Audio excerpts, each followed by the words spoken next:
मित्रों नमस्कार। आपका गीता सत्संग चैनल पर स्वागत है। आज का विषय है मन को कैसे स्थिर रखें। जो मित्र नए हों वो कृपया चैनल को सब्सक्राइब कर दें, लाइक और शेयर कर भगवत वाणी के प्रसार में सहयोगी बने और अपनी राय भी दें। पिछले वीडियो में हम लोगों ने देखा था कि परमात्मा कैसे प्राप्त हों, किस व्यक्ति का योग सिद्ध होता है और किसका योग सिद्ध नहीं होता। जो जिनका योग सिद्ध होता है उन्हें योग युक्त साधक कहते हैं।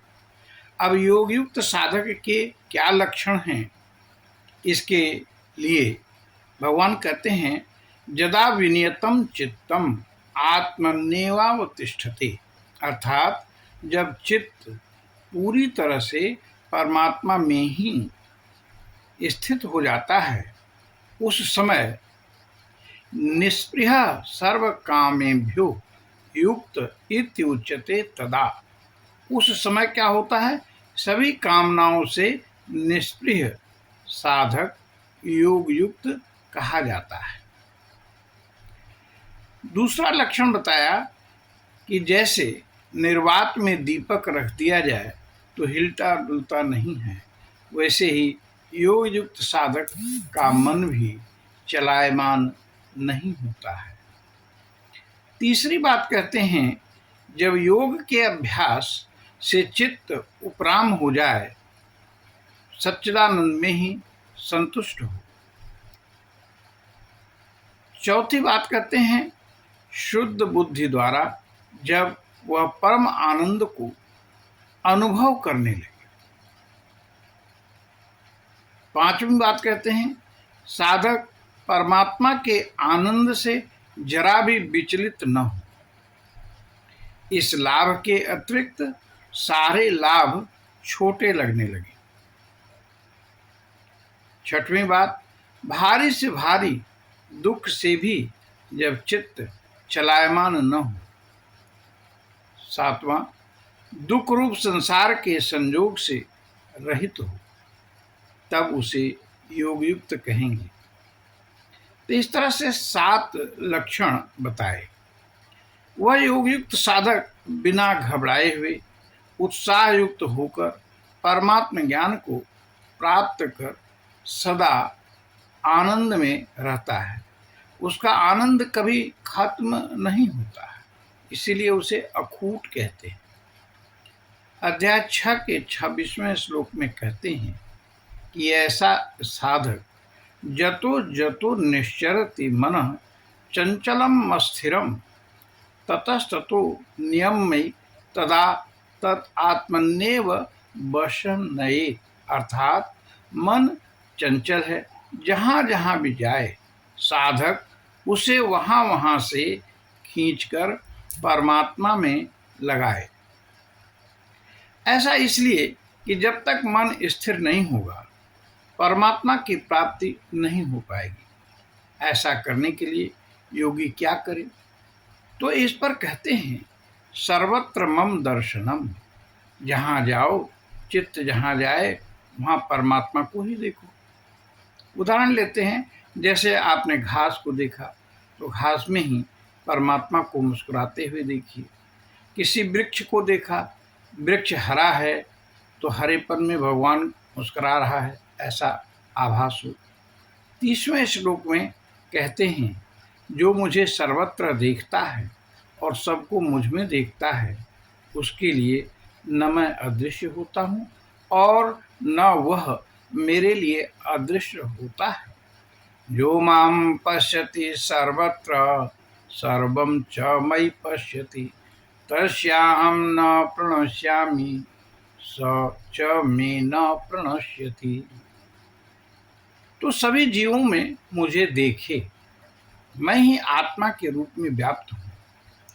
हे अर्जुन, जो मुझे सर्वत्र देखता है उसमें और मुझ में अंतर ही खत्म हो जाता है। भगवान की ये बातें सत्य हैं, क्योंकि जगत में सब कुछ 2 ही शक्तियों के संयोग से बना है, एक परा और एक अपरा। तो परा जीव भूता और अपरा जड़ रूप है।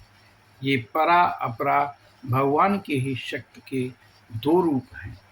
इन्हीं को क्षर और अक्षर भी कहते हैं। असल में जो हम हैं वही दूसरा भी है, कोई अंतर नहीं। क्योंकि हमारा शरीर अपरा है, उसमें चेतन परा है। यही अन्य जीवों में भी है, इसलिए वे हमसे विलग कैसे हैं। अतः आत्मोपन्नेन सर्वत्र समम पश्यति जो अर्जुन।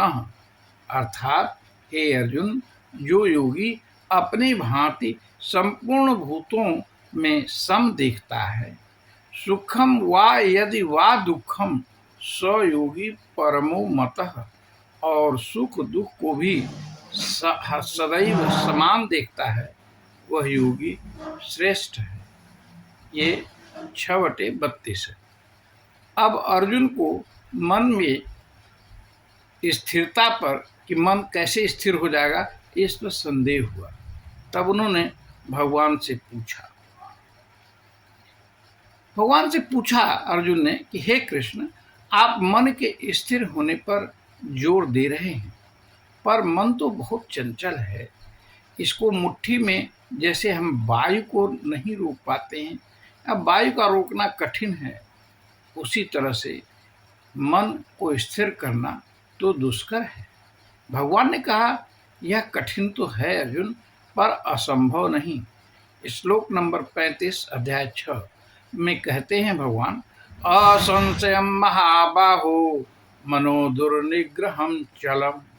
हे महाबाहो, निश्चय ही मन कठिनता से बस में आता है, पर यह असंभव नहीं है।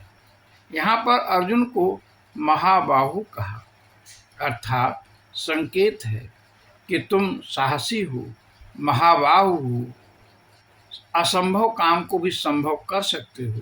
तुम जैसे पराक्रमी के लिए मन को स्थिर करना कोई असंभव कार्य नहीं है। फिर आगे कहते हैं कि अभ्यासेन तु कौन्तेय वैराग्येन च गृह्यते। दो मार्ग हैं जिससे मन को स्थिर किया जा सकता है, एक है अभ्यास और दूसरा है वैराग्य। तो ये दो चीज़ों को अगर अपनाओगे तो मन भी स्थिर हो सकता है। आइए इस पर विचार करते हैं। मन क्यों नहीं लगता? कारण है कि वह कहीं और लगा है। अगर उसे वहाँ से छुड़ा दिया जाए तो मन वहाँ जाएगा जहाँ वह नहीं है, फिर आप जहाँ चाहोगे वहाँ लग जाएगा। तो मन की एक कमजोरी है, उसे जहाँ लगाओगे वहाँ वो लग जाएगा। जैसे कोई व्यक्ति है, वो खेल में उसका मन लगता है तो प्लेग्राउंड में जाएगा। एक व्यक्ति है जिसका मन नशा करने में है तो वह नशा की तरफ जाएगा। किसी का मन है पढ़ाई की तरफ तो हमेशा पढ़ाई की तरफ जाएगा। वैज्ञानिक है तो अपनी लैब की तरफ खींचेगा।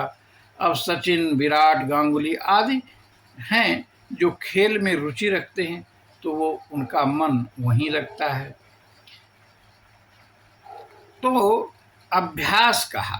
इस अभ्यास का अर्थ है कि सदैव अपने मन को संसार से हटा करके परमात्मा में लगावे, इसी को अभ्यास कहते हैं। 36वें श्लोक में भगवान ने कहा कि जहाँ भी मन जाए वहाँ से हटाकर परमात्मा में लगावे। यह सोचे कि हम ध्यान कर रहे हैं, हम परमात्मा के अंग हैं, परमात्मा के साथ हैं, मन भी आपका परमात्मा में लग जाएगा। तो जैसे बच्चा खिलौने की कार में स्पृहा रखता है, लालच रखता है, पर जब वो बड़ा होता है उसे वास्तविक कार मिल जाती है तो खिलौने वाली कार को छोड़ देता है। ऐसे ही मनुष्य को मन भी है। मन को जब परमात्मा के आनंद का सुख मिलेगा तो संसार के आनंद को स्वतः ही छोड़ देगा।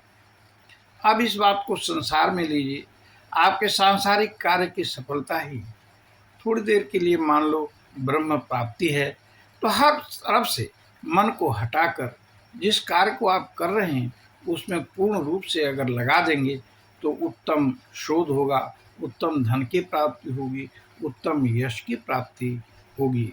कहा जाता है कि न्यूटन कई दिनों तक अपनी प्रयोगशाला में लगे रहते थे। उनको न भोजन न स्नान की याद रहती। तो नतीजा ये हुआ कि वो विश्व प्रसिद्ध वैज्ञानिक बन गए। सब कुछ भूलकर जब राम में मन लग जाए तो तुलसीदास की तरह से लोगों के हृदय सम्राट बन जाते हैं। किसी भी कार्य को करने के लिए मन की एकाग्रता आवश्यक है। तो हम अपनी वाणी को यहीं विश्राम देते हैं। आइए भगवान का नाम लेते हैं।